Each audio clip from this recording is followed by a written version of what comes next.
are recording. The roll call, Please. okay. It is about 4 o'clock. Welcome to the Campton meeting. It's Tuesday, May 2nd, 2023, and I will call roll. Daryl LaGuardia. Present. Trent Bush. Present. Ted Rockwell. Present. And Andrew Shoemaker. Here. And I will turn the meeting over to our chair for procedural items. Okay. For the March 7th meeting minutes, did anyone have any changes that they would to propose to the minutes? Huh? Oh, okay. All right, does anybody want to move to accept the minutes? I second. All in favor? All right, done.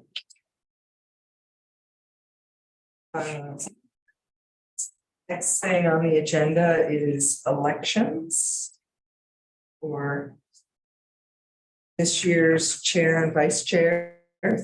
So I might chime in since we have the same slate of commissioners right now, since we did not get anybody appointed. So we can continue with the existing slate if that's the direction you'd like to go, and wait and see if we get some new commissioners through an upcoming recruitment cycle, and then do elections after that. Or if you'd like to do elections, and if Cheryl, you're tired of running meetings, we can change that. It's up to you.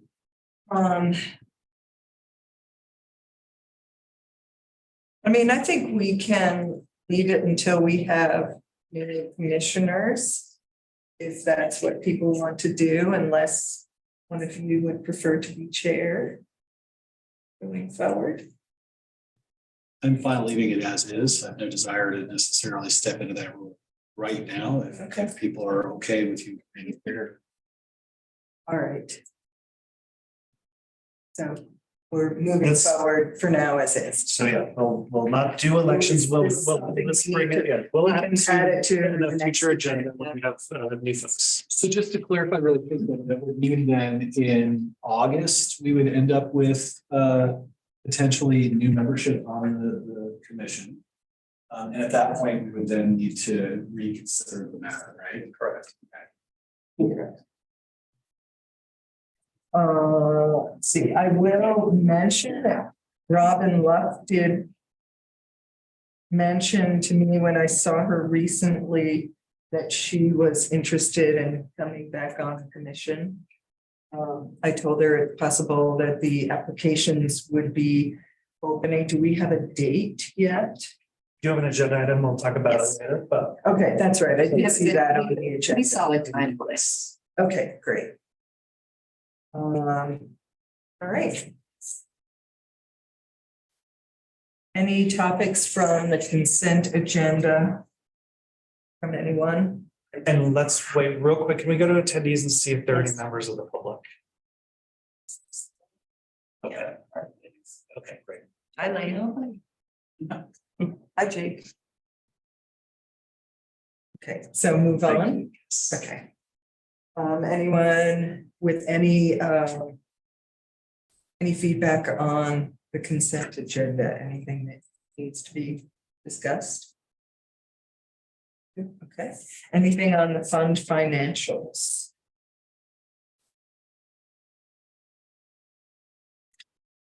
Okay. Then Jake, you're up next with the Hill Boulder update. Thanks for getting that update to us in advance of the meeting. Or Lisa, Awesome. thank you. Yep. Thank you, Lisa, for sending that along. Can everybody hear me? Yes. Yes. All right, I'm going to share my screen.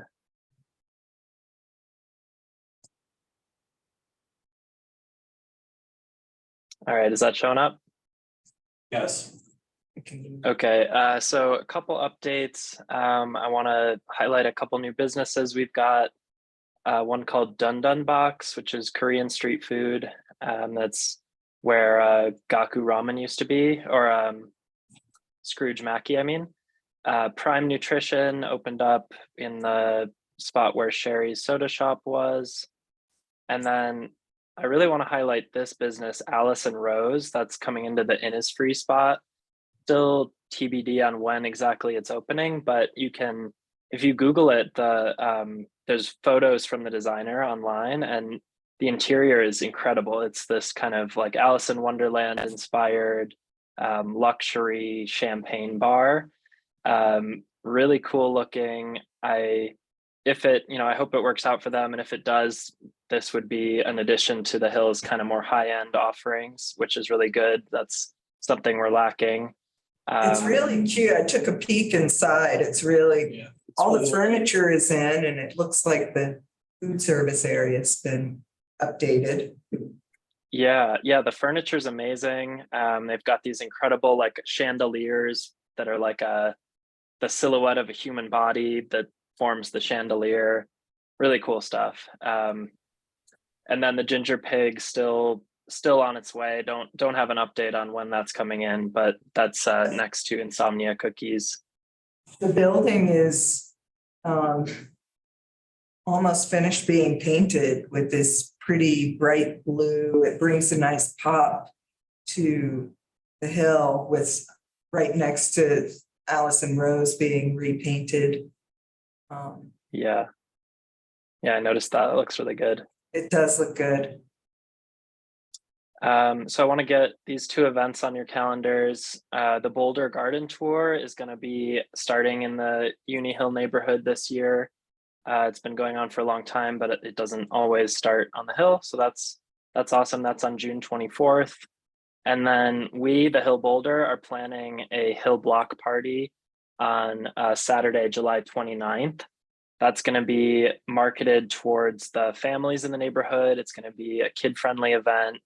We'll have I've got a magician booked, a balloon artist, a face painter, and an ice cream truck, and some kind of games and activities and stuff.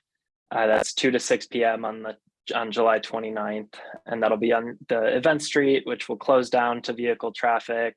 We'll have the ice cream truck over on the west end, the magician in the kind of corner there by the sink, and hopefully we'll get some food out from some of the businesses, and should be fun. I've been in touch with the Hill neighbors and they're excited about it. We are waiting to hear back on some funding from an arts and culture grant that will hopefully allow for a second block party, tentatively August 19th, but that's not confirmed yet. We're still waiting on the money for that. Could I ask a question? Do you have insight into the plans with CU using their parking lot for away game viewing? I did. I actually reached out to Chris and Regan about that a while ago, because Jessica Benjamin, who's planning the Sinks 100-year party, there were some concerns that there might be overlapping events on one certain day of one of those certain away games. Sounds like there's no plans at this time to actually do that away game showing that was discussed, but I have been in touch with Jessica about her potentially taking the lead on that.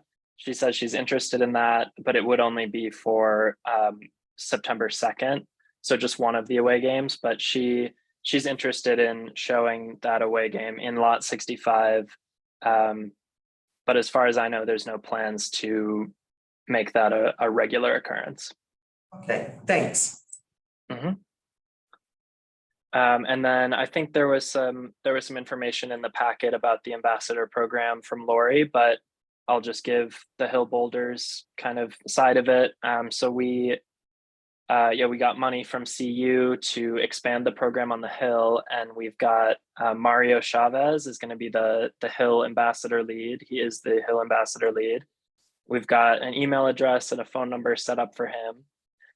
So he can be reached, or the on-duty ambassador can be reached at that number here, or at the email ambassadors@thehillboulder.com. And then I've got our current hours for that are Sunday to Wednesday, 7 a.m. to 8:30 p.m. and Thursday to Saturday, 7 a.m. to 10:30 p.m. And then I'm working with Terry from Downtown Boulder to get some flyers and business cards printed. We'll have those distributed to each of the Hill businesses probably mid next week.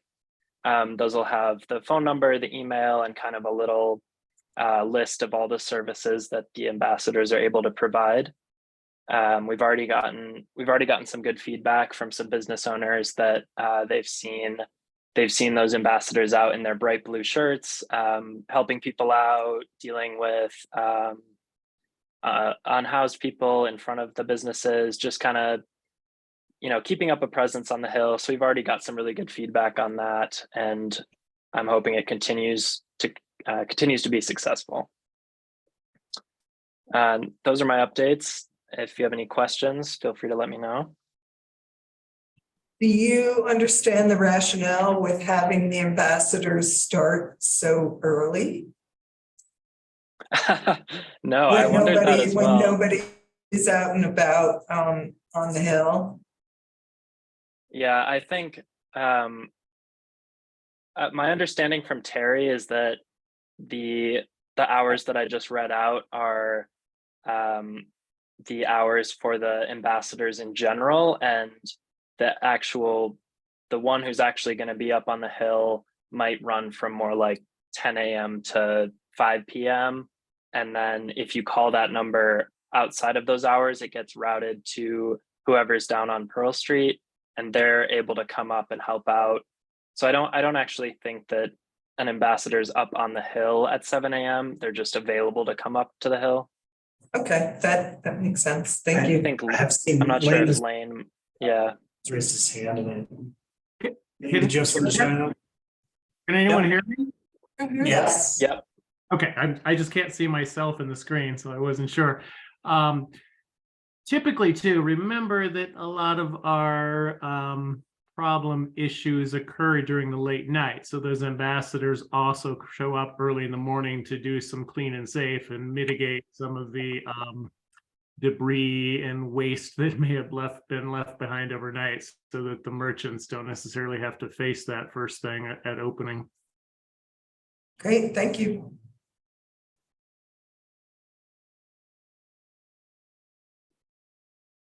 Does anybody have any questions for Jake? Hey, Jake, did you have an opening date for Allison Rose, or is that still TBD? Still TBD. Thanks.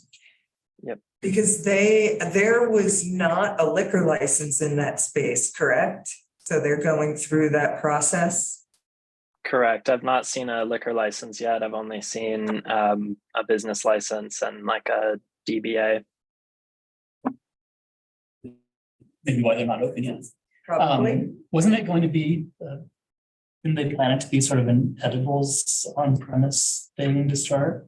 Isn't that what we heard? There was, right. That was what I had heard. Yeah, I think I told you that at the last UCAMC meeting. That is either no longer the plan or was not the plan. I'm not sure, but at this point, it's a tea house and champagne bar. Yeah, because the last concept that we saw, and I can't remember the name of it, was when I looked it up and I guess they have other businesses, but this is a much better fit and a much more, I think, welcome concept for drawing people up to the Hill, I think. Yeah, I agree. They originally were the Mad Hatter, which had other locations that were doing that sort of marijuana bar kind of thing. But this has pivoted now. Perfect. But the one other thing, I mean, you mentioned it briefly, the 100th anniversary of the Sync 100. There's a lot going on. You guys are hosting something. We're hosting the film premiere. Yeah. And that's it. Okay. So I don't know what else is in the works, although I do think I think it's ongoing. Yeah, they're doing something with City Council on June 1st.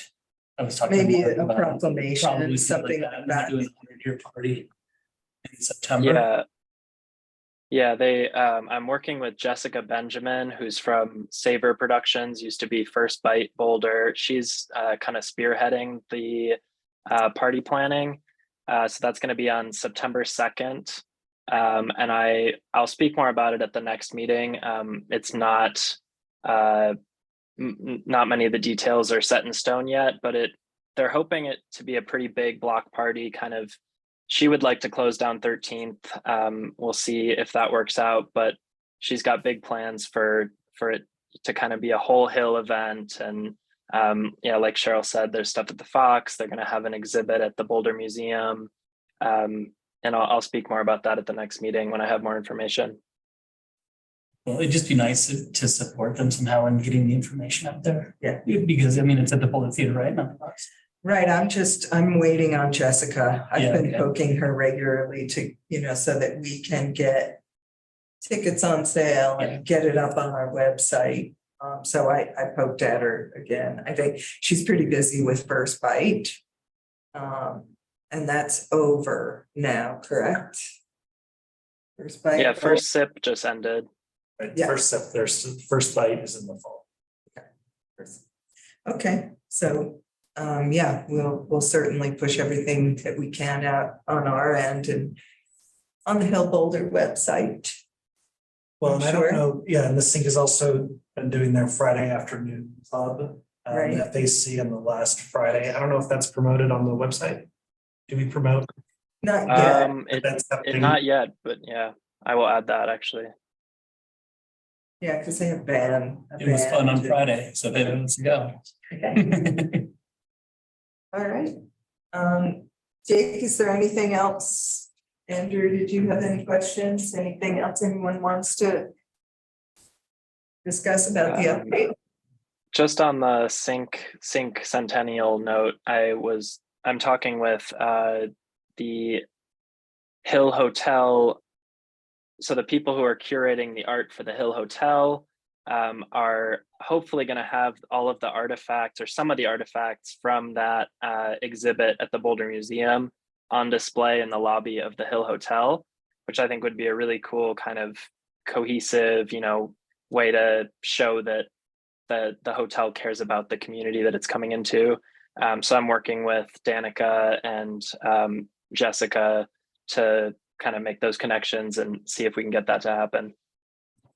I will say that, how long ago was it? Maybe 2 years ago when we talked about maybe having an exhibit in the hotel that heralds the history of the outdoor industry in Boulder that started with some businesses on the hill. I think Trent, you brought that Yeah. up to me, and I think that was at some point brought to her attention, but it wouldn't be a bad idea to maybe put that back in her thoughts or the hotel developer's thoughts, because that's a pretty cool. Yeah, we were talking Pretty cool about it thing. with Danica and I can't remember his name. There's somebody who was there and then left, Right. who was kind Dan, of. There's been a lot of turnover. Yeah, somebody what was his name? Jake? Dan Schultz. Yeah, that's right. So then it just kind of went away. So happy to re-engage that. Especially since the Mountaineer is on the site. It's the site, It's the site, yeah, you and know, really where whereas is where the new conference center. So, yeah, it's That's great. Yeah, Pretty I'll remind Danica about that. And as far as if you're talking about Neptune Mountaineering, is that the shop that used to be up there, Cheryl? no, Holly Bar and Boulder Mountaineer. Boulder Mountaineer was the for Neptune. Okay, because Bob Culp is still around Boulder, very famous climbing school. And then real quickly for Jessica, I have yet to receive any application for a special event permit. And literally right now, May 2nd is exactly 120 days from their event. So in the next 30 days, we need to get an application in for them to do a street closure. Okay, thank you, Lane. Yeah, I've reminded them about that a few times now, and I'll continue to push them on that. As have I. Thanks, Jake. Yep. Thanks, Lynn. All right, thank you. Yep. Thanks, everyone. Okay, moving on to matters from staff, curbside management update. Chris with us. Yes, well, actually, we have Carly Seth from Bear and Pierce. Work has continued to happen. I know that Chris is listening in, it looks like, but not sure if he's presenting at all, but Carly's here to present on. Great, thanks, Al. I think Chris was going to kick us off. I'm not sure if he has panelist abilities. Okay, and here he comes.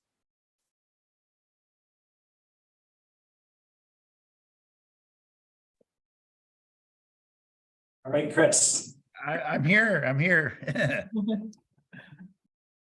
All right. Well, thank you so much. Chris Haglin, Principal Planner in Transportation Mobility on the Transportation Planning Team. And tonight we want to share with you an update on our curbside management project. We've been to this committee before, as well as all the other committees and our Transportation Advisory Board as well. And we'd like to share with you where we are in the project as we're kind of getting towards the end. Our plan is, as I'll talk about further, is to go to our Transportation Advisory Board in June, their June 12th meeting. And at that meeting, we will be asking TAB to advise the city manager to use our curbside management implementation guidebook to guide the operation of traffic and parking in public right-of-way. So this project is really all about how do we most effectively use our curbside. So Carly, why don't you go to the next slide? Thanks. So, why are we going to manage the curb? And, we do it already, but we're just changing some of the ways in which we're doing it and some of the options that we have and how we designate different curbside uses. But, really the curb is that front door to all destinations. It's where someone connects to different modes of transportation, often transitioning to pedestrian. When you look at it, besides our roads themselves, the curb is probably our one of our largest public resources, and it's up to the city to manage how we designate different curbside uses. I think the most compelling reason why we are also making changes is that the curb has growing demands on it, and for different types of demands. We've seen this over time change with how commerce is done. When you think about the proliferation of UPS, FedEx, Amazon deliveries, when you think about the growth of transportation network companies or TNCs like Uber and Lyft, hailing, for the ride hailing. And then you think about all the changes that happened during COVID, some of which were temporary, but some of which may stay with us in terms of the number of people that require that real short-term pickup and drop-off parking option. And ultimately, the curbside management is a way to achieve our community goals in transportation. Next one, please. Oh, okay. Going right to Carly. Well, we're doing an abrupted version since that's true. when in front of you, I think it was probably just a little less than 2 months ago. So if you recall, we laid out the curb framework in our meeting in March, where we identified the curb menu, the hierarchy of what curb use categories are more important on which street types. So we really just want to focus on some of the changes and additions that we've added over the last 2 months.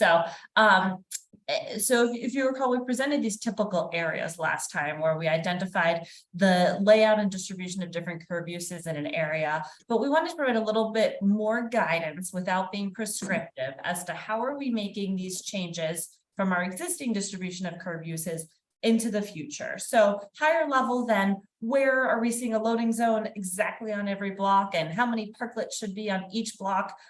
We're providing example blocks, which I'll show on the next slide, but really want to provide this range of different curb use categories depending on the street type. So we're seeing a shift where we're reallocating on-street parking to things like activation for people, access for commerce, and activation and placemaking. So within each of these different categories, there's a lot of different specific curb uses that that a block can choose depending on the land use context, history of crashes, resident complaints, compliance. But generally, we're seeing this reallocation, the shift towards more uses for people and activation for people in order to accomplish the city goals, to really prioritize this valuable space for people and use garages, off-street structures for vehicle storage. So working closely with Community Vitality, as Chris knows, in order to work on the pricing comparison as well as education for the public about using garages for parking and reallocating the on-street space. So here's an example. This is on a commercial center block where we have a high density of uses and a mix of uses. We're going to see higher turnover of spaces and more activation. So example of that redistribution, less vehicle storage and more of those other uses. So the tool will help inventory kind of your existing uses, and then based off the location of the block that city staff is working on, is analyzing, we'll provide a sample pie chart like this one here. And then from there, there'll be different example blocks that can be used to help guide decisions of where kind of changes in curb use are appropriate, and what the ratio, the distribution, and the location on each block we should see in the future for these different curb uses. So this is one example. Each example has context around where it's appropriate. We've got a commercial center next to an industrial corridor. We're going to see a different distribution of uses when we've got a commercial center next to a neighborhood avenue or a higher density residential area. So one other addition over the last 2 months was we heard a lot from our stakeholder group. Where do alleys fit into this? Or do we want to prioritize alleys for moving people? Should we prioritize them for dining areas, for parklets behind businesses, or are they just a place for loading? So there's two main goals we want to accomplish when we think about alleys in the context of curbside management. What on-street uses are we seeing today that potentially could shift towards the alleys in order to make our streets and our curb space safer, more comfortable for people? So things like commercial loading. We heard a lot and recommendations in the guidebook about moving loading into the alleys where feasible. And we're also seeing an opportunity to activate alleys more. So we have a great peer review of communities like Fort Collins, which some of you might be familiar with their alley activation program. And we've identified preliminary alley segments that are prime for activation. We are recommending that an alley access plan is appropriate in the future. This is curbside management plan, so we touch on alleys, but digging deeper and really identifying those opportunities to activate alleys further is a great next step for the city. And then the other addition is about managed parking. So there's currently guidance on when to change parking pricing. So per the performance-based parking pricing program of based on utilization, when should pricing go up? What we don't have currently, the city does not have currently, is guidance on when to add a time restriction to a block or when to go from free to a priced block. And that's both within the current GIDs where there's some blocks that just are missing. So it's almost a cleanup of those blocks that are free and unrestricted, even though they're within the GIDs, but also identifying other areas where we want to manage blocks, even if that's not a GID. So thinking about Alpine Balsam, what are the different criteria that are at play here, and when do we want to shift from free to priced or from not time restricted to time restricted? So this is a part of the guidebook as well, this guidance. We also have language that, starting the process of making changes to the Boulder Revised Code. So these are the different categories that we have proposed ordinance language to. So this will go through public review and the full process, but we've written a first draft of the new ordinance language around referencing the guidebook as a tool, additional curbside uses that aren't present today, flexible loading zones being one of those, if you recall our presentation in March. Right now in the performance-based pricing guidelines in the city manager's rule to enforce those, if a block has low parking utilization, city manager is allowed to reduce the price of that block. We're shifting it to instead using price as a lever for an underutilized block to rather use supply as a lever to acknowledge if a block is underparked, then reallocating those parking spaces to other uses is the appropriate action rather than reducing the price of that block. And then lastly, we're working with developers, so still being led by the city, but guidance on including in the site review process and the traffic study development process considerations for how changes to curbside use on the blocks adjacent to that new development can help the TDM component of things, and enhance the comfort and kind of the functionality of that new development, and also acknowledge that there'll be a shift in how demand for the curb space in demand for the curb space based off of that change of land use or potential increase of densification. So I'll hand it over to Chris to go over some final next steps over the next 2 months while we close out the project. Sure. And so, we're visiting all the commissions here now in May.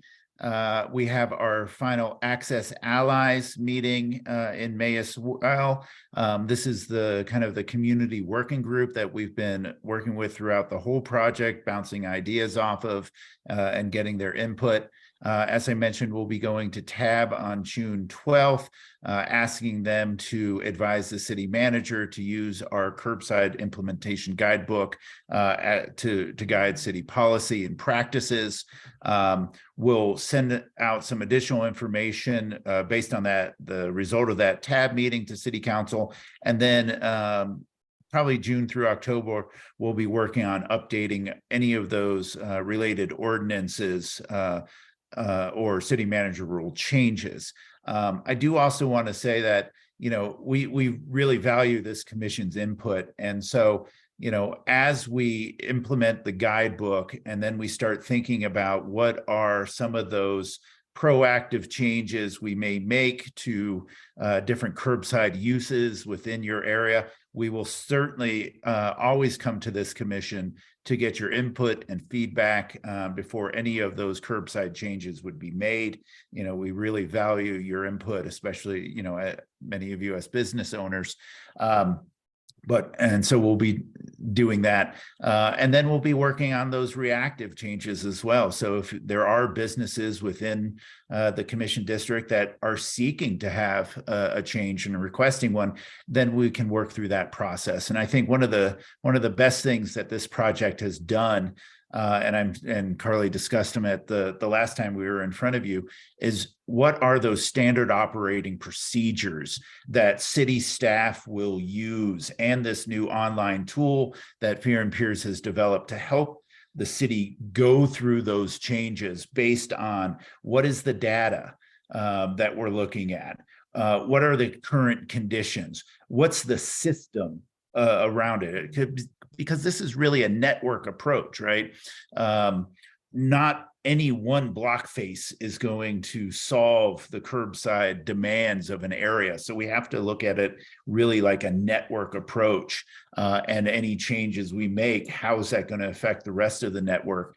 And how can we fulfill the demand within a network of blocks rather than one individual block? So those are our key next steps moving forward.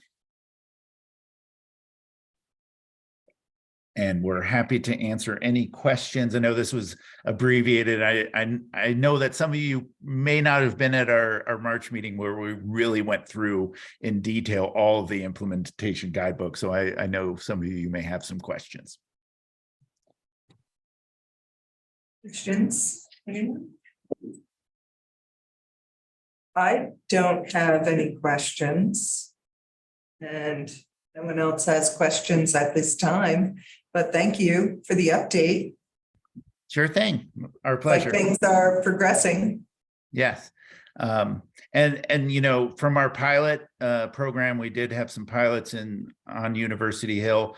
The flexible loading zones were used throughout the day through a variety of uses. I mean, we just saw so much use of those flexible loading zones. We were really happy to see the diversity of uses by different types of vehicles and different types of users. And we also collected data on average stays. So we have a good idea of how long each of these loading zones was used by different types of users. So we're going to use all of that as we move forward.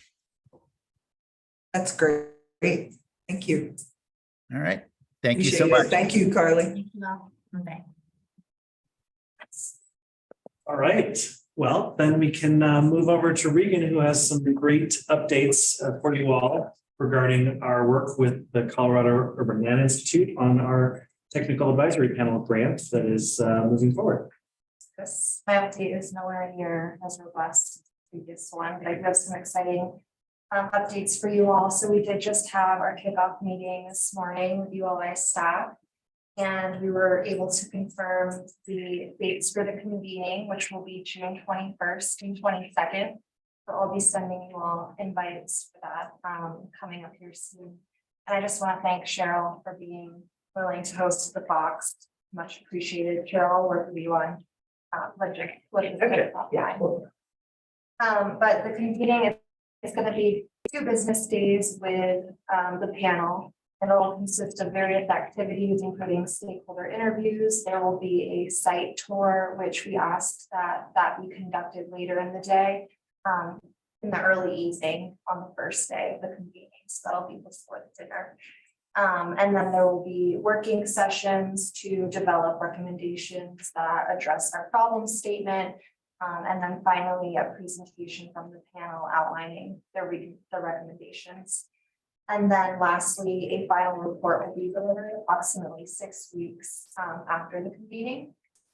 And with all that said, we're planning to bring these hill revitalization efforts, particularly the recommendations from the panel that seek to redevelop the 14th Street lot, along with next steps to City Council during a study session on August 10th. Is that right? So that's where we're at in this. I just want to offer, so there are 6 stakeholder sessions. And so we would like for CAMC to be represented at one of those panels, possibly with a couple of council members. And so we can have 2 members from UCAMC attend that, and it won't need to be noticed as a public meeting and public attending. So want to see if there's any volunteers or nominations of who would like to participate in that level of the stakeholder process. The stakeholder interviews would be half an hour each. I'll volunteer. June 21st and 22nd. Let me pull up the. Everyone can be invited to the final presentation. That's an open public meeting. And so you can all be there to review the final results. We just can't invite the entire commission to the stakeholder. So the stakeholder interviews are on the first day, so June 21st. Is there a way to break, break it up so that there's multiple sessions? Yes, and so 2 at one session and 2 at another session. Right, it would seem odd that, I mean, since we're sort of responsible for commissioning it, that we don't all participate. So the challenge is we want to make sure there's broad participation. So if there will be like a business representatives. So we could break it up in that sense of if there's a. So if I went in as a business representative and I would just have to say I'm not speaking for UCAMC, is that what? That would be, yeah. So then we should have you, so then you wouldn't be on the stakeholder meeting that's with city council members. So we certainly would like to, we also want to strategically, we only have 6 half-hour sessions. We want to make sure we have a broad stakeholders. So we see you involved. Only talking to 6 people together. 6 stakeholders. Okay, Yeah. I was like, One will be policymaker, the policy leadership influencers. So that's the one we'll want nominees for that one. And then if there will be a business owners, property owners one, so that there certainly would be an invitation for that. I as would well. be happy to participate in that function and have, another one of or both of you, if possible. We've got 2 business owners, right? I mean, Trent, you're a business. But not on the hill. No, I represent 303. There will be a CU related session, so Ed, maybe that would be a good one. Maybe so. I'm not participating as a C representative on this commission. But I could participate as that. Probably need to be in touch with the board. Okay. So potentially Cheryl to represent business group. business property Ted owner. for the CU session, and then Andrew. And the roommate Trent for the, yeah, exactly. So that's on June 21st. And then the presentation will be on the And that's mainly during the day, I guess, just trying to get a sense of Yeah. timing. Yeah. Yep, I believe it starts at 8 a.m. on the first day, goes till a little after 6, but that's, I think, with city staff and ULI for the. Right, for your dinner. So yeah, we'll pull you in for a half hour. And so more details on the exact time slot for that, but please do mark your calendars so that it doesn't get booked up. So be available for that And is half the hour session. final presentation at 4 o'clock or 3 o'clock or something the next following day? Yeah, 4 o'clock the following day on the 22nd. I only know these things because it's happening in the. I know that there's a lot of regional interest in this.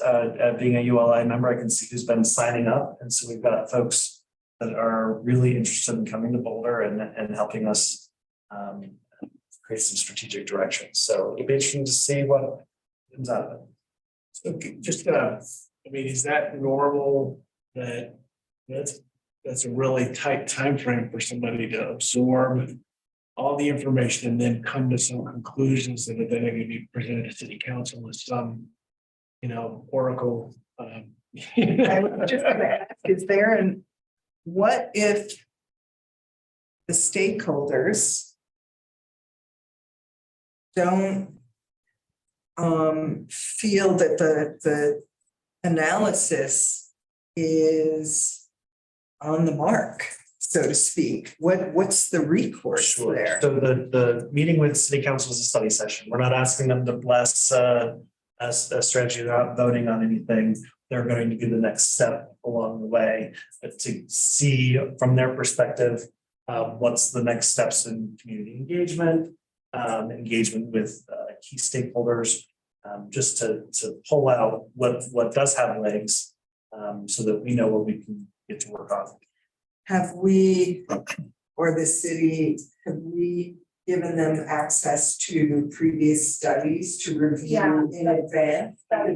It seems to me there's only about a 2-hour period where they take all the input from all the stakeholders before they present back to the community. So that's kind of That's a key scary. That's a component. big part of it. That's a key component of their process. So they do this process. For other projects, the Erie Town Center was the result of this exact process where they absorb all the documents that have been produced in the past. They have a 2-day session, outside, unbiased opinions. They've done all of their reading. They have conversations with folks who are really close to the issues. And within 6 to 8 weeks, they produce a report based on their areas of expertise to help us. And the SWOT analysis that we did back in whatever month that was from the commissioners' opinions on what our strengths and weaknesses, et cetera, that's included in there. All the I think whole that might documents that be- you've been sharing, those are in the stack. We've got Great. a lot, and they are wanting a lot.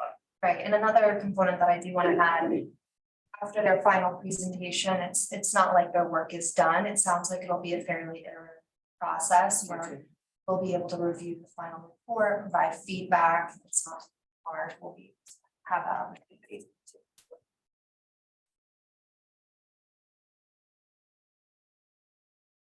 Does anybody have any? So did that next day of the presentation, then did you say that was open to everybody, It'll be open to the including general all of public. us at the same time? Yes. Yeah, so you can't sit together and talk business, Okay. but if there's a public meeting, you all are able to Save me a seat. attend. Just don't be seen huddled in the corner together. Got it. Okay, makes sense. Take over the city. Okay. And everybody's available in town, June 21st, 22nd. Awesome. Perfect, that's good. All right. Do you have any other questions for us with this? Not at the moment. Okay, perfect. So I will go ahead and confirm those dates on our calendar. Thanks.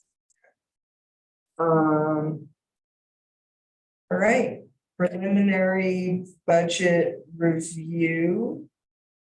So Teresa Pinkel is here. We're in the midst. It's already time to start talking about the 2024 budget. And so Teresa, as our Senior Manager of Business Services and Economic Vitality, is leading the process for the department and for all of our general improvement districts. She has some overview information to share with you today as we work to build the UGID budget and our support of the GID. Do you want me to share the presentation? Is that okay? All right, well, I'll let you. Is that what's in describe. the packet It's not. or is it the- different? It's different from the Okay. packet. The packet is just kind of the year-to-date financials, so you tracking how our revenue and expenditures. And I appreciate that addition to the packet. That was helpful.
Mission priorities. We take those and put them together with our department work plan, making sure that the work plan that we've got in place is going to help achieve those goals. And then that takes us into kind of more of our financial projection. We start getting to the year-to-date actuals for the prior year, looking at where we need to go in the new budget year and looking at strategic planning and how we pull that together. You can go down the first slide.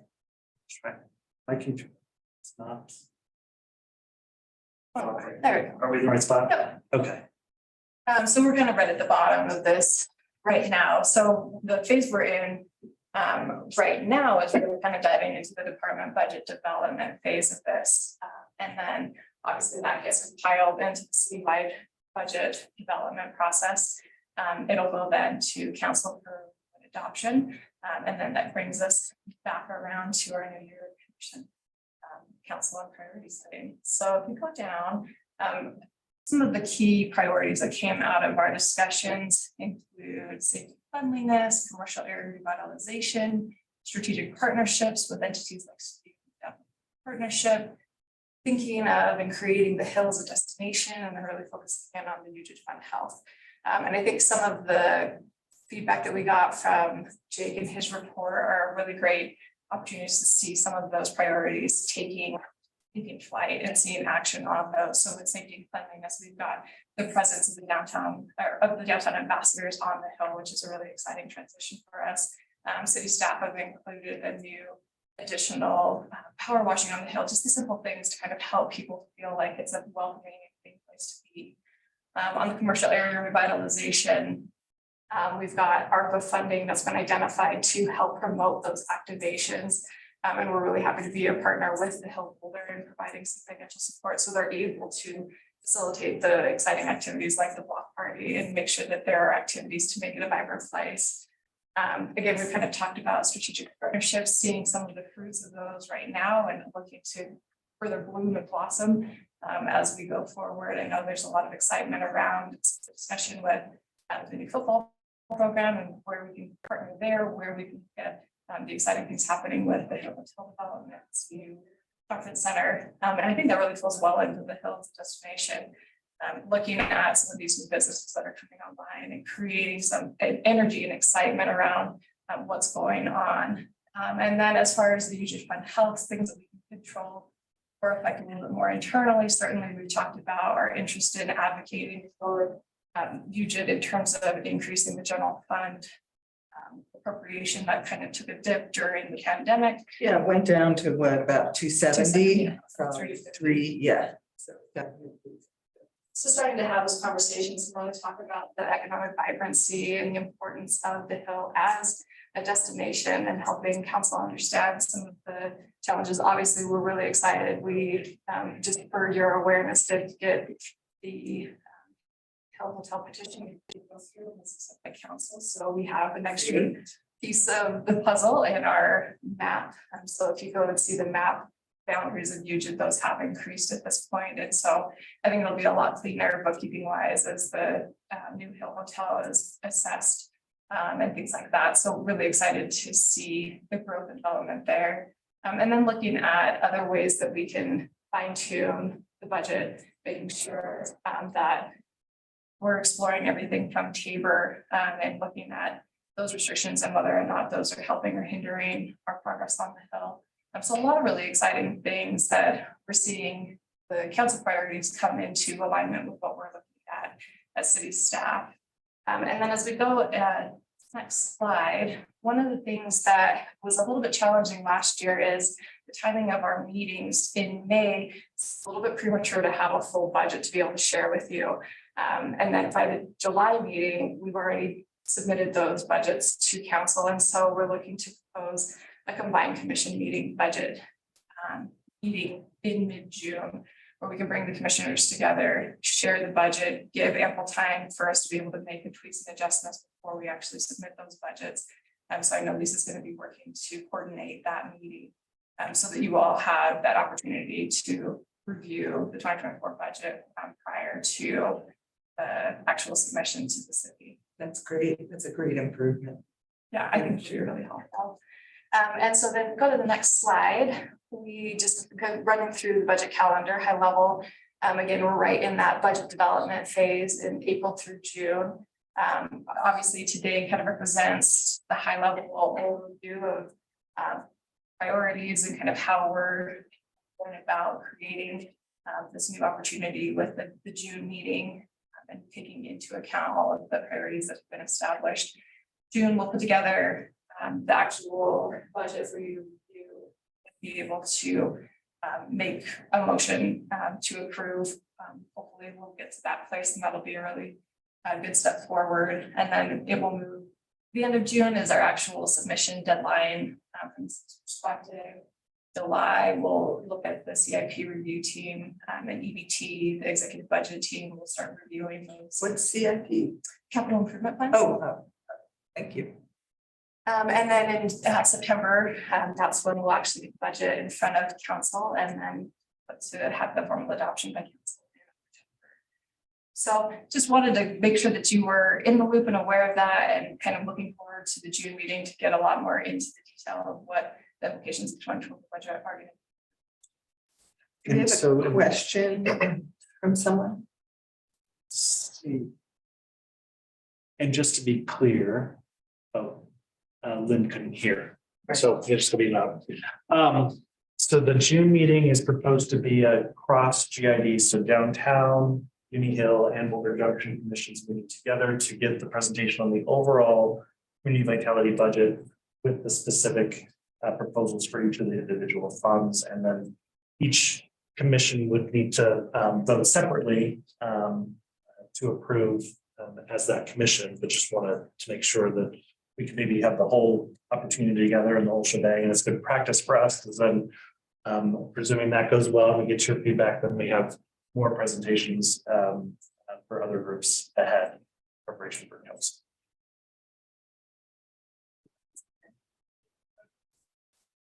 Great, so we will continue to move forward on drafting the budget and look forward to sharing some information. We'll still plan on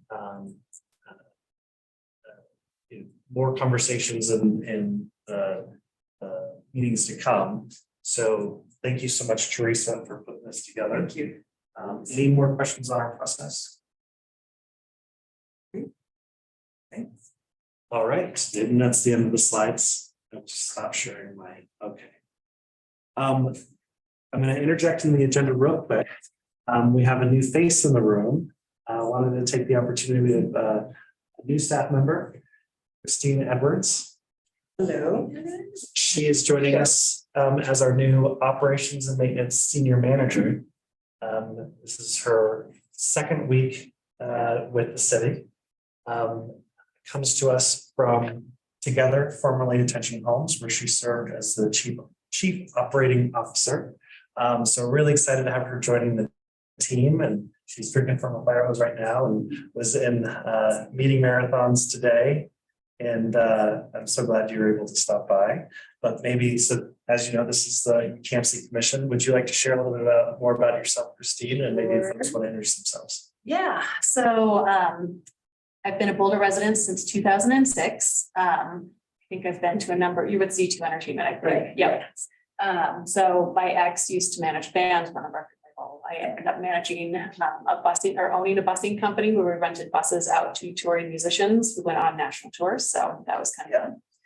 And then before that, I was at an organization called Intercambio. So I've been really deeply ingrained in this community for a really long time. And I'm excited to finally be at the city and supporting businesses and local community members.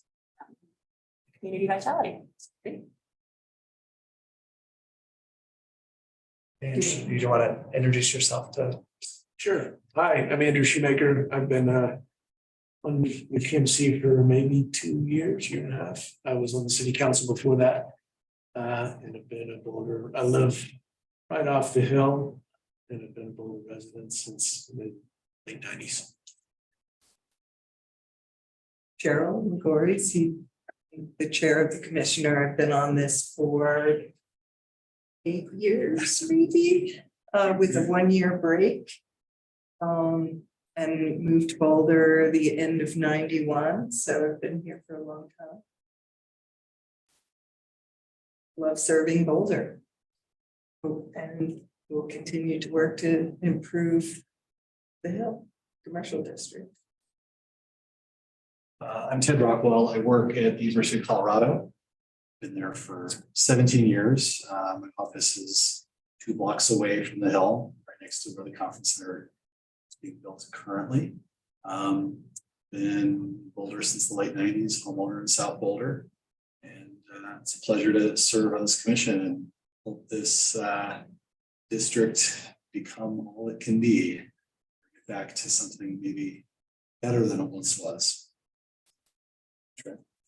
Trent Bush, business owner here in Boulder, but I spent a lot of years and I started a few businesses on the Hill over many years and many decades. I've been here my whole life on and off. I've been here for a few generations. My grandparents worked on the Hill, my great grandparents. So just the Hill's near and dear to me. And especially some of the more glory days that it's seen and just wanted to get involved to try to help maybe guide it back to where. So Christine will be leading our enforcement team, our maintenance team, customer service teams is part of her role. But also, of course, making sure that she's involved in the loop on challenges and the work that we're doing in the University Hill area and the other districts that we manage. You're familiar. I am. I'm also a homeowner downtown. So we're really delighted to have her on board and we're keep her forever. Thanks for coming by. Yeah, thanks for letting me drop in. Good luck. Thank you for your success. Sure we'll be reaching out. Yes. So, Oh, and special events as well. special. Yes. Yes. I also wanted to mention one more thing on the work. I know that some trees have been planted. I think more trees are being planted. The landscaping improvements that went in. We've got landscaping that's on its way, and I think hopefully planted very, very soon. I have a question that I had on my little list here. It looks like some of the small trees that we planted in the last iteration of hill improvements and irrigation, it looks like some of them are not making it. And will those be replaced as part of the new plantings that are going into the new boxes? Teresa, first, do we have an update on the irrigation? I think we have it all up and running. That's been repaired. So that was strategic, to make sure we can water the plants that we are planting. The trees definitely Yeah. look, the little trees that were planted. I Oh, think some of them are dead. Chime in on that. I've been coordinating with the forestry department and we're planning on doing inventory update of vacant trees, bad trees. What trees are alive and healthy and coming up with a plan. The three in particular. Right, where you turn off Broadway and there's that little triangular space and there are 3 trees there.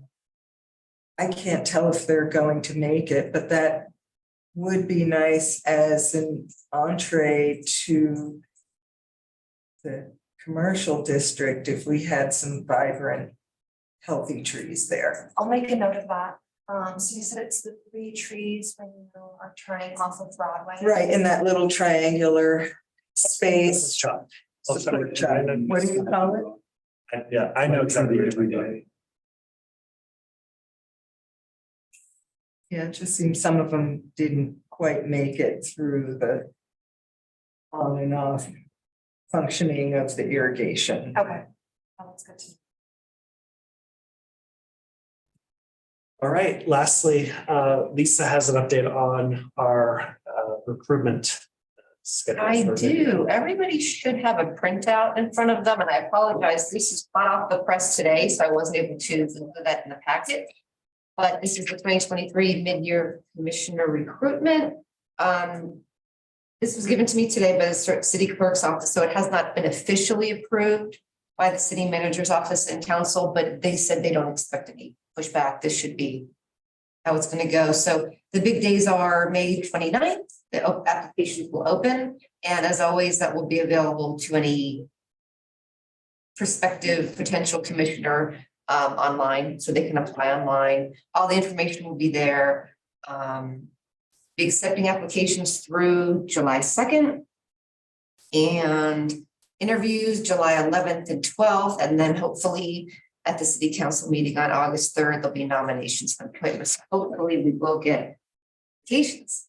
Would be great. And then I just had the update for the vacancies on the commissions, and this was, I typed this for the consent, so this was before we had a chance to talk with you, Cheryl, but we have 1 vacant seat, and then it says there would possibly be a second one if Cheryl chose not to continue her service. So there's definitely 1 property owner representative. And well, and it will depend on if we get applicants. So your term, you can stay in your seat until there's somebody that is appointed to fill the seat. And so we'll see what the process reveals. What does the city, do you have an idea of what's most important to city council? And the reason I ask that is because not this year, but the previous year, there was 1 applicant that didn't get approved. So it made me think, what is city council looking for in the applicant? Were there hot buttons that they're not looking for? I guess I'm just wondering. I can't speak to council's position on that question, but I'm not exactly sure what the dynamic was for the applicant, but it's also quite possible that there was some sort of extenuating reason why they weren't eligible for the seat. They didn't live in the district or something. Yeah, there might have been an applicant that showed up on the roster, but then through the regular interview and vetting process, it was realized that they're actually not eligible. I know it makes sense. No, I was just curious. I didn't know that there would be a firm answer on that, but I thought I'd at least ask if there was any insight. Given the number of vacancies that we have on our commissions, I don't know that council is being too terribly picky. That there's a major triggers for them to not accept an application. Although I do know that there has been a time where they did not want to consider candidates if there wasn't at least one other candidate to consider them against. And I don't know that I don't know that they have the luxury of continuing that approach, but I haven't heard that recently. That there was a limit to whether or not they were willing to interview someone. And it has to be, so the two openings, if I were, if they got two people they wanted to appoint to the commission, they would both have to be property owner business representatives. I believe so, yeah, because we have the two at At large. large. So yes, both of the applications that we can consider in this round have to be property owner or property owner. Or representing a property. Correct. Okay. The way you put it, Chris, Cheryl can stay, and so, but the way I understand it, Cheryl can't leave. And it's gotta be a woman, because I Yeah, can't. no, it's true, yeah. They appoint as a female, which is. Was that a more accurate way to describe it? Thank you. I would think well, they're all newer, so they might not be tired of me quite yet. Great. All right, great to see you. Let's see. Thank you, Lisa. Does there need to be just any more discussion on commissioner recruitment? Does anybody have ideas or thoughts they want to put forward or? I know Mark has one of his partners that is considering. Okay. Yeah. Great. Yeah. Let's see. So matters from the commissioner. I mean, I put this on because I just think it's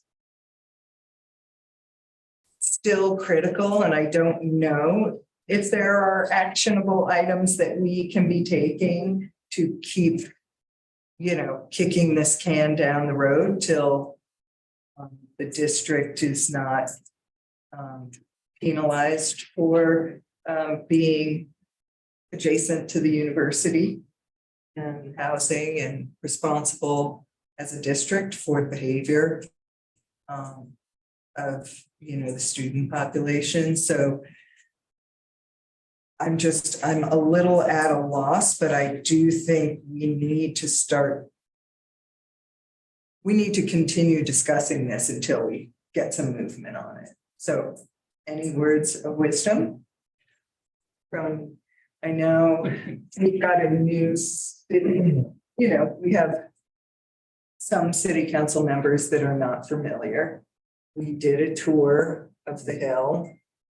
We talked about our plight, but I think this particular issue is something that I think really needs to be put front and center, because they're the only ones who can remove that additional restriction. I suspect the topic is going to come up a few times during the ULI app stakeholder meetings. I would encourage, if you wanted to have a vote of confidence for the two members that are going to be on the stakeholder meeting with council members, if you want to, as a commission, decide that you want to support them in sending a specific message as a body. I think we can formalize that. We can formalize that right now, so that you are speaking, even though you're at 2. You can say at our last meeting, we made this our top priority for this topic, because we didn't explicitly say in the ULI TAP grant that this is a barrier that we need to address for this conversation. We did recognize that there are regulatory challenges and barriers in the University Hill area, and that was a way to make sure that there was space for the conversation around this and other regulatory and barriers, maybe not the right word, but knowing that it's come out again with this with the cannabis hospitality, right? The recommendations from the Cannabis Commission, and I think licensing has said we're recommending to council that we allow those establishments everywhere but University Hill commercial area. So it continues So to. students can't take ride a bus downtown or walk. So it. Multimodal transportation they're having. Decisions and recommendations continue to get made that treat the University Hill commercial district. Yeah, with discrimination. Differently than everywhere else. And so I think I think the topic will come up in June.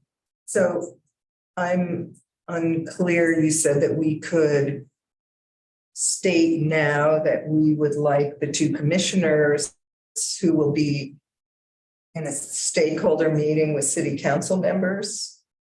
So what is that process? Do we just say that we would? I'd say if there was a formal Motion? motion of how you would like the topic to be represented, if there's a majority vote that says you want to empower the commissioners to have that sentiment. I move to empower the two commissioners who will be attending the TAP grant stakeholder meeting to support the removal of the liquor license restrictions specific to University Hill with city council.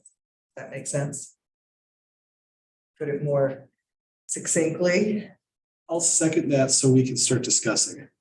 How about that? Okay. I'm wondering if the language there is exactly right. I feel like what we're doing is asking for the University Hill area, commercial area district to be treated the same as any other commercial district in the city. In terms of liquor licensing, and I would say Yes, maybe that even is marijuana licensing. I'm just concerned that if we just say remove this. remove and roll back, it's not enough.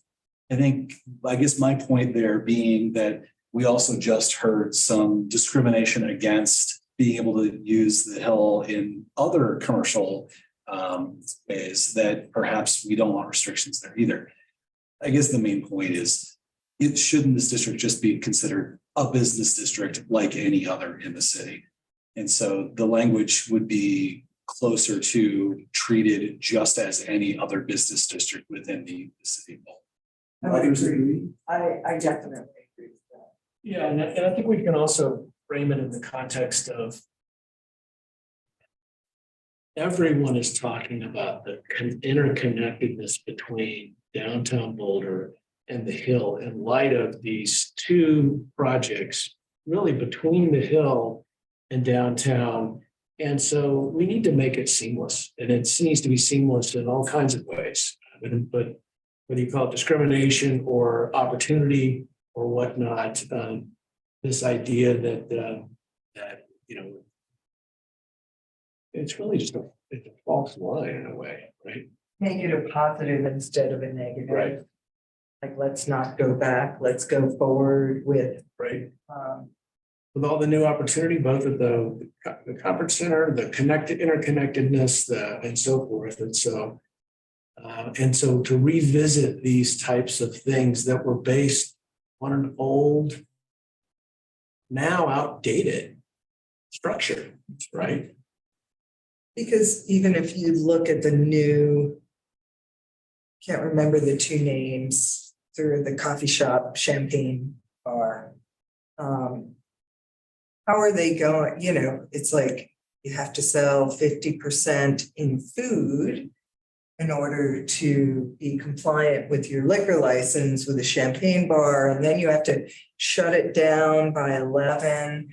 It would be so wonderful for a show to get out. Some of our shows are ending earlier, especially more adult, not, let's say, over 25 as the age group, to walk down the street and have a nightcap. And then you've got the empty Albums on the Hill space where Pete Turner, might reconsider his decision to go into the Albums on the Hill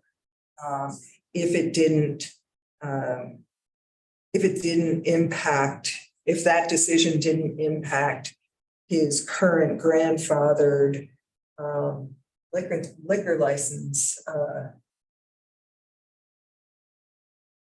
hours and food percentage and things like that.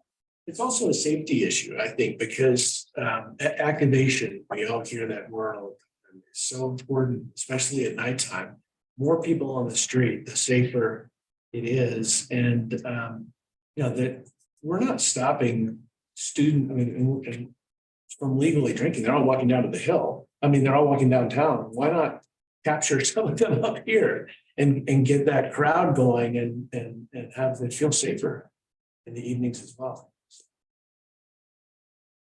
All right, so I'm relatively adept at parliamentary procedure, and so I'm going to suggest a friendly amendment to the motion Thank you. to rephrase the motion. And this is where I'm going to need help. To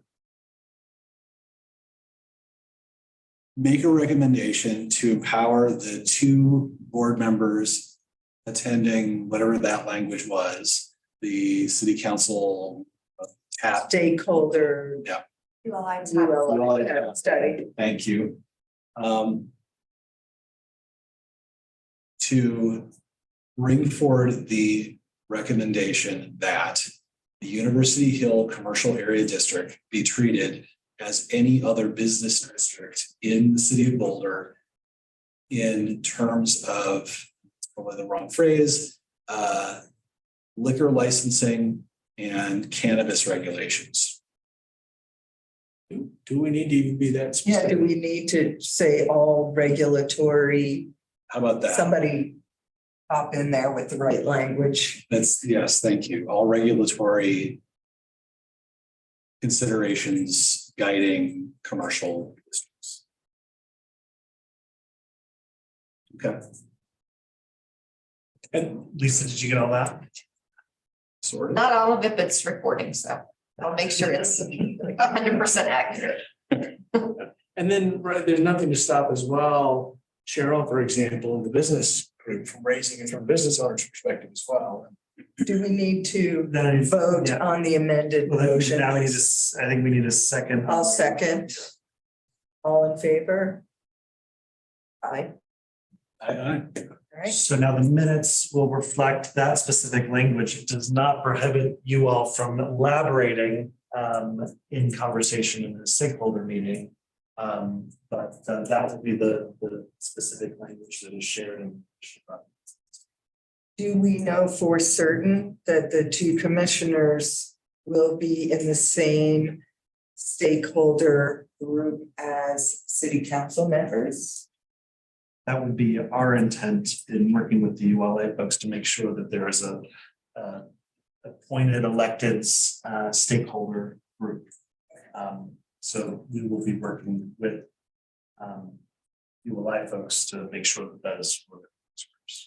Great. Chris, help us out with that. So that let's say that the ULI, at a minimum says it's something to be explored, right? And that provides some additional support. And ultimately, for this to, something like this to happen, it would need to be put on the city council's work plan at the retreat and then go from there, or is it? That's yet to be determined. Okay. There's certainly, we update the Boulder Revised Code on, a regular basis through consent agendas. Depends on the level of interest of the broader community in the proposed change. And what other departments think it's going to take. Is it just revising the code and getting a thumbs up from council at a study session and getting it on the consent agenda, and then it changes? I suspect that there are folks that live nearby the commercial area that might get on their attention, their radar, and they would want to make it a little bit more interesting. But I don't get to make those decisions because it's the planning department really that is related to land use. And so there would need to be an involvement in request of the planning department to make sure that this is a priority, whether or not it needs to be a full-on work item or matter of due process, the changes they make all the time. I'm just thinking, 3 steps ahead. What it legally is our ability, it's obviously something that we all think is something that at a minimum should be explored but what is our ability as a group or appointing someone to go have a conversation with the neighborhood association?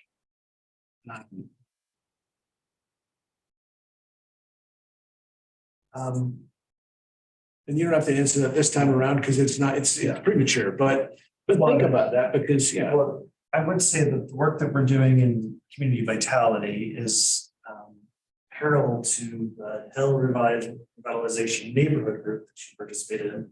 And so similarly to that process where there's a group that got together and talked about things that need to be done to make things better on the Hill and the residential area.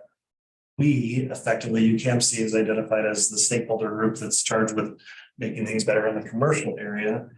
We're in the process of like coming together. Okay, what are the top priority things to do to make that possible? That could lead to a set of recommendations that we get in front of council, and administratively, without a huge work plan item on the planning department's side of the organization, we can get those ordinance changes across the finish line. That's a possibility. Similarly to what happened with the neighborhood group last year with the noise ordinances, things like that. I can't guarantee that that's how the process will go. Sure. But that's certainly what we are trying to map out here is through a variety of stakeholder inputs and some outside experts coming in. What are the top priority recommendations and things that need to change in order to set the commercial area up for the most success possible in light of all this opportunity, but in a existing context with a lot of constraints. So we'll see what gets revealed through the process, and if we can pull the planning department along with us in that conversation. That's what our desire is. Would the planning department also be the body that would, so we talked about the moratorium on residential housing, new housing in the commercial district, which my guess is with, some of the recommendations for the 14th Street lots that was a priority or a best use of that. What's the process for that to change? So that particular moratorium, just because I don't know what that takes. If councils decide that they want to take it up and they express through the council agenda committee, that's a top priority. I don't feel like it's not that hard to end a moratorium. They come up randomly. If there's enough council members who think that it's a priority to be added to a future meeting. So then it's a matter of. So that potentially could be a very quick change that could impact the use of last big asset that we have. Okay. And I was just curious because I didn't. And I would say that is maybe another topic to come up at the ULI stakeholder sessions. And acknowledging that we have just over $2 million to bring to the table. That's not a lot of dollars these days, but it is part of a capital stack to make something happen at 14th Street. I thought it was 2.7. I'm just trying to keep expectations. So yeah, acknowledging that we are bringing something to the table, but it's not going to be enough to get something.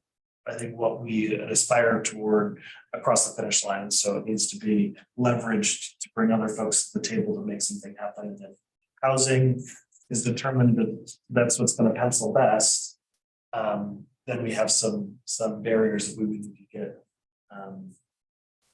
removed in order to make that actually work. Yeah, I think just for the record, and I put that in email you, some of us, there's maybe a healthy disagreement on that subject, and I would ask you to sort of forward the material I forwarded to you to the ULA as well. That's great.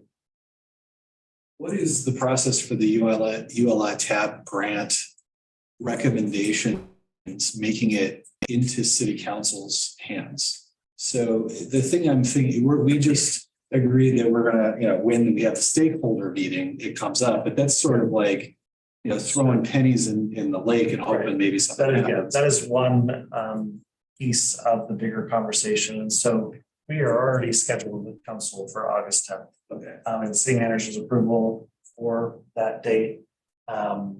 We brought this up with city council at the retreat, Hill revitalization as the topic. And that's our agenda item for the study session is Hill commercial area revitalization update, knowing that we have not just the ULI TAP work. We have a lot of things that we want to bring to light with them to get them engaged in this conversation.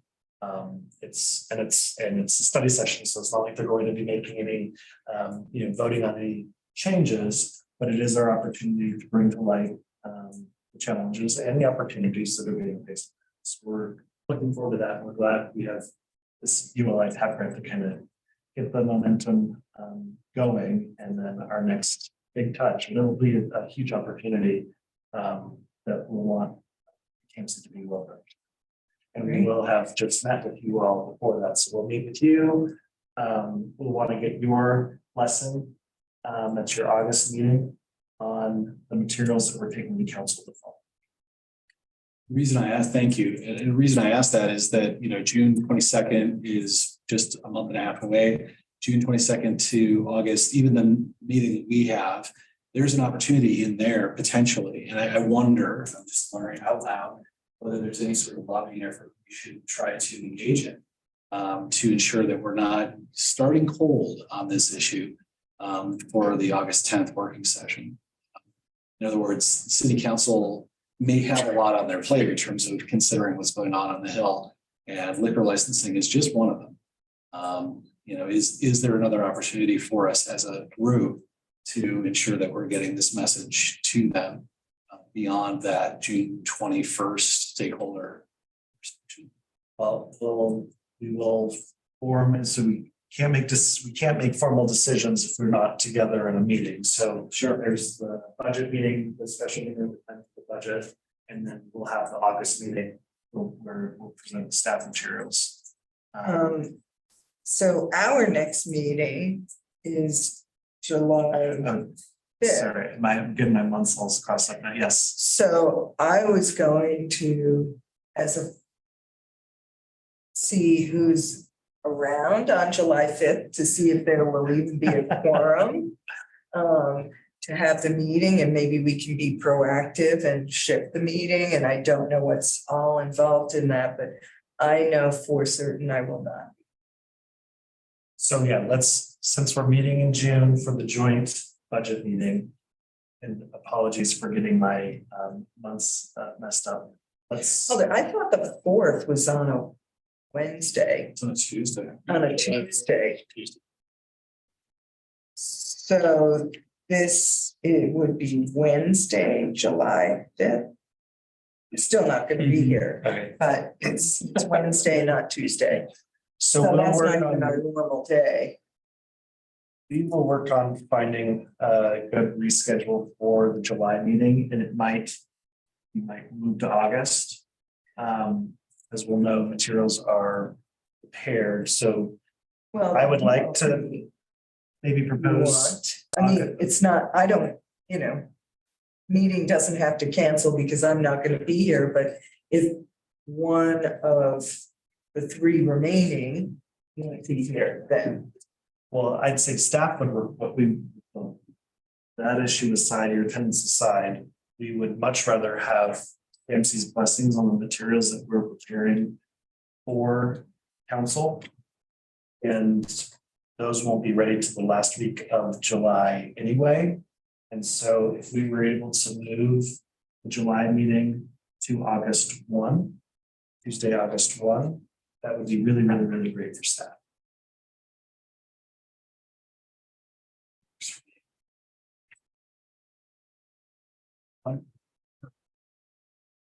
Sure, that works for me. So noted. Yes, I'll send like a revised and also confirming location, because sometimes there's an issue. This room books up fast, but there's other options everywhere. So absolutely, yeah, I'll send a. You meet in council chambers, they don't. Well, you know, it's funny you say that because I am training very soon to do meetings up there. So. We used to have meetings up there Really? for years. Yeah. You guys always met there. You'd sit up, you know, up top there, microphones. That might trigger me. Yeah, we've been trying to build a more connected relationship between staff and our advisory board as well. All right, so we are going to consider moving the meeting. We don't have to vote on that. Nope, staff will take care of it. All right.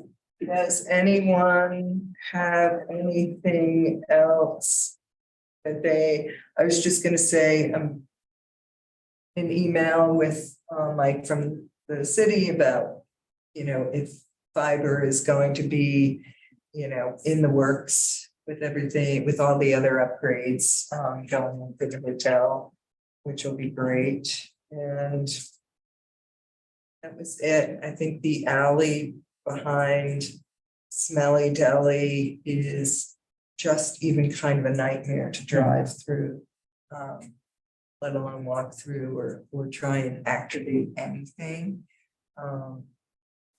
So I just wanted to bring that up. Maybe if we want to put some thought in it. And I just had one other thing. I don't know if this ever happened.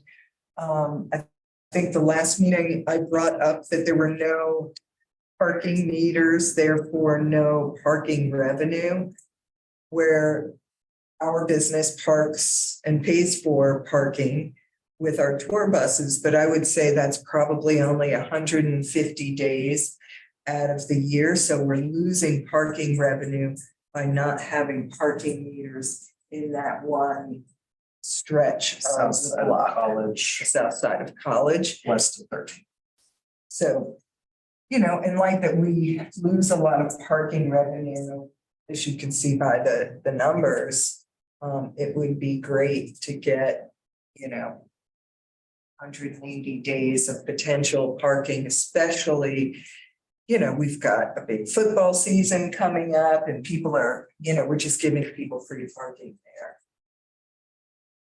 So I don't know if that's, I'm looking at you just because I don't know whether who to look at in terms of who's, you know, who can make something like that happen. But I do feel like the district needs every penny that we can get and it would be awesome. And I'm hoping that what our business pays for the use of those spaces goes into UCAMC's income bucket. I'm not sure. So all of our on-street program is a general fund program. So the money doesn't come directly to any of the funds. Okay, good. But it is part of our conversation with the general fund transfer because we do want to be known as a parking benefit district. So even though it's a general fund operation, it is good business practice in the best on-street parking revenues within the districts that those revenues are. Well, and just the utilization, the parking utilization figures into the data that, you know, we're talking about. Those are prime spots. I will bring up that with the conference center construction beginning, it pulled several, like 150 parking spots offline, which means that a lot of those same employees are actually not paying for parking at CU because there's no place to park. They're just going up to the hill and finding free spots. And so, and I know for a fact that those are known spots that people seek out. So bring up a very good point. Yeah, I think they were paid at least at one time, so I'm not sure if something happened with the pay station replacement project or what happened, that those are now not regulated at all. We'll Yeah, look I into think it. there was construction in that area. Yeah. And maybe it happened around the time that the new district lighting was put in place. Got it. It's lost revenue. Yeah. So this is South College. It's across from Rosenberg's. Yeah, north side of the It's college. under that, like, little red house there. The little tiny red house. Yeah, the Hobbit house. And does anyone have anything else they want to bring up? I just had a quick question. The conference center, we've all been worried about Grandview. Are they tunneling under that? Are they putting a pedestrian tunnel underneath Grandview? No pedestrian. Oh, there, so it's not. Planned as part of. Something happening there that looks a lot. That's what, like yeah, that's a what, tunnel. yeah. That's what I was asking, Yeah.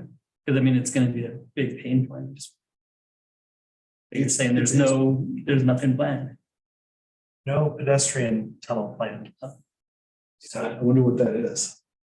It's as wide as what you would expect to be a pedestrian tunnel, and it's being shored up right Yeah. now with what you would expect to be then eventually concrete. Yeah, there might be some sort of utility. Conduit. But certainly no public pedestrian. It's happening to the west of the temporary bike lane. Yeah. In what used to be Broadway.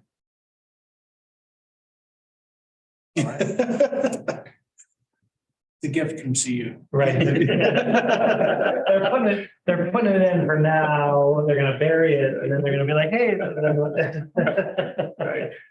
Do we know who the council members are that are going to participate?